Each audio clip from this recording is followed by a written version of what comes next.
பிரச்சாரம் ஆரம்பிச்சிருக்கீங்க. நேற்று சைதாப்பேட்டை தொகுதி முழுவதும் சென்றேன். இன்றைக்கு மதுரை வாயில் தொடங்கி பூந்தமல்லி தொகுதி போறேன். தேசிய ஜனநாயக கூட்டணி உறுதியாக வெற்றி பெறும். உறுதியாக அம்மாவின் ஆட்சி அனைத்து இந்திய அண்ணா திராவிட முன்னேற்ற கழகத்தின் தமிழ்நாட்டில் உருவாகும். காரணம், இந்த மக்கள் விரோத திமுக ஆட்சிக்கு எதிராக மக்கள் அமைதி புரட்சி செய்து கொண்டிருக்கிறார்கள். அது மே 4ஆம் தேதி உங்களுக்கு தெரிய வரும். 9 வயசுல கழிச்சு போறீங்க சொன்னீங்க.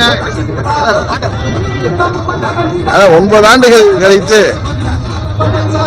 இரட்டை இலையில வாக்கு கேட்பது, அதுவும் புரட்சி தலைவர் அவர்களின் ராமாபுரம் பகுதியில நாங்கள்லாம் புண்ணிய பூமியாக கருதுகின்ற ராமாபுரம் பகுதியில நண்பர் பெஞ்சமினுக்கு இரட்டை இலை சின்னத்தில் வாக்கு கேட்டது உண்மையிலேயே எங்களுக்கு மகிழ்ச்சி அளிக்கிறது.